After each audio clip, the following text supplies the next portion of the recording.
係超級後悔，點解我咁遲先遇到佢？簡直係一個床單神器，即係女仔嘅養顏必備，幫助皮膚變好嘅好物啦。你係睇多咗好多書啦，1分鐘都唔使就可以換完啦。對於一啲腳部浮腫嘅女性咧，浸腳都可以幫助你消腫。好推介中意影相啦同埋拍片嘅女仔。Hello， 大家好，我係卡姐。今次呢條片咧就想同大家分享今季我用完覺得好正嘅好物啊！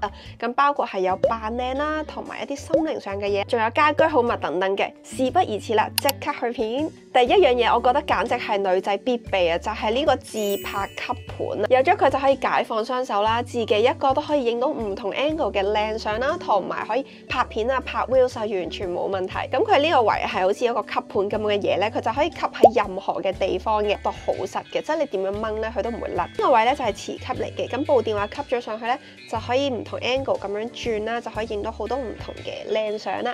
所以呢一個自拍神器咧，我都好推介中意影相啦，同埋拍片嘅女仔。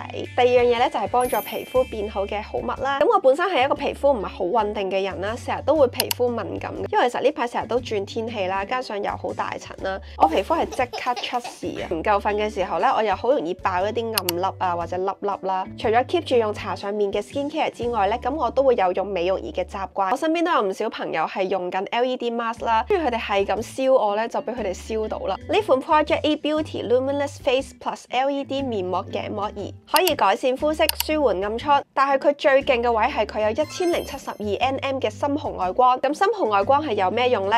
咁佢係可以增生膠原蛋白。開始想抗衰老嘅人呢，例如我啦，咁其實對於膠原蛋白一啲都唔陌生嘅。但其實深紅外光呢，要好精準嘅波長先可以做到刺激膠原蛋白生成嘅效果。而呢部 Luminous Face Plus LED Mask 咧就做到啦。另外咧，佢性價比係好高啦，有齊8種嘅毛係可以俾你揀嘅，即使有唔同肌膚需要嘅朋友仔咧都可以照顧到。Luminous 喺同類型產品 LED 數量都比同類產品平均多400%，面加埋鏡一共有1600顆醫療級嘅 LED 光能量，成塊面嘅每一寸都可以 cover 到，美白、嫩膚、減少細紋，一部機咧就做到啦。如果大家都想入手一部全效抗老嘅美容儀，呢部 Project A Beauty Luminous Face Plus LED 面膜頸膜儀真心推薦俾大家。而家用我嘅 promo code 卡15，全網購買任何嘅產品都可以享有85折嘅優惠。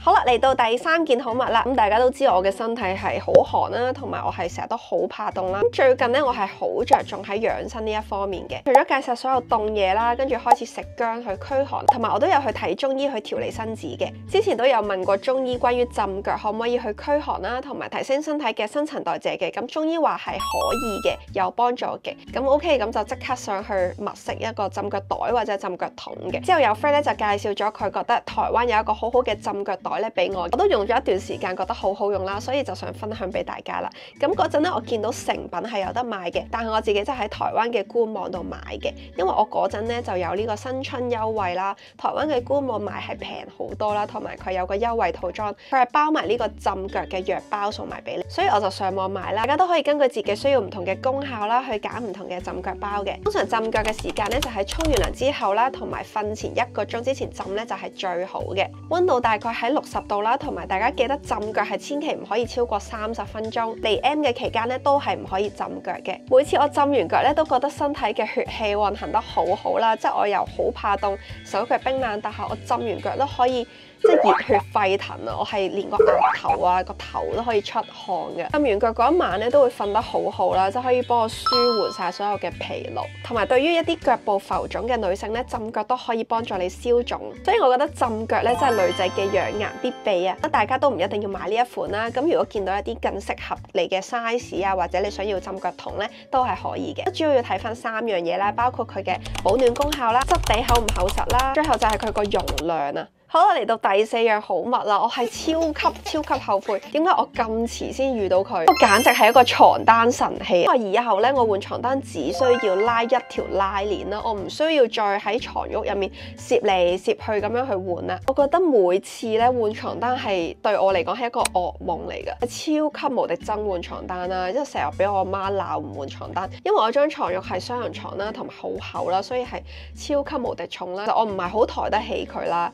咁所以以變相咧，我換床單淨係可以攝嗰4隻角啦。有換過床單嘅大家都有同感，就係你攝完一邊，另外一邊又甩出嚟啦，跟住又攝啦又甩啦，一個係無限 loop 嘅遊戲嚟嘅。咁所以最後都係好求其咁樣攝好晒咁就算啦。但係其實瞓下都好容易甩啦，同埋攝得唔靚嘅。基於呢個原因咧，我係好耐都冇換床單啦，同埋都幾唔衛生嘅。偶爾有一日咧，我就喺 IG 見到一個床單嘅廣告啦，聲稱只需要拉鏈咧就換到床單啦。咁我就上咗佢嘅門市去買啦，買咗2個床單同埋1個床套嘅，只需要辛苦1次嘅啫。咁就將你嗰個床套咧套入個床褥入面啦。咁個床套本身咧就係有晒拉鏈噶啦，咁最後就將你嘅床單咧拉翻鏈入你個床套咧，咁就搞掂噶啦。好似換床單咧，只需要換上面嗰層，即係拉開鏈再拉翻入去換個新嘅，咁就搞掂啦。係1分鐘都唔使就可以換完啦，超級方便。有咗佢之後，以後唔再怕換床單啦，唔使再俾阿媽鬧啦。咁我都好推介，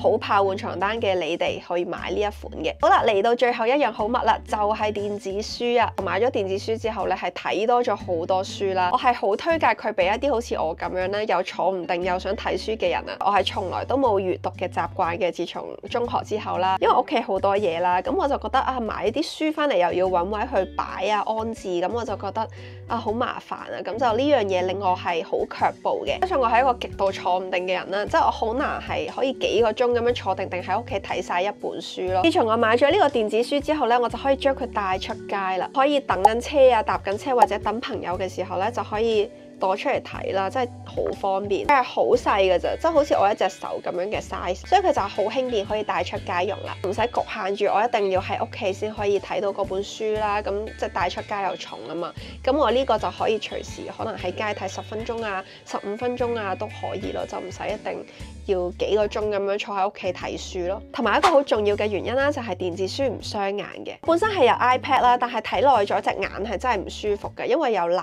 光啊嘛。但係咧呢本書嘅熒幕其實就好似一個紙張咁樣啦，咁所以其實你睇住佢咧係真係好似睇住本書咁樣嘅。所以我覺得每個人都可以入手一部，因為其實佢唔貴嘅，黐1000頭左右嘅。好啦，今次嘅好物推介片咧就嚟到呢度啦，希望大家都中意我介紹俾大家嘅嘢啦。有咩問題咧，大家都可以喺下面嘅 comment box 度問我噶。咁好啦，希望大家中意呢條片，中意嘅話咧就記得 CLSS comment like share 同埋 subscribe 我嘅 channel 啦。我哋下條片再見，拜拜。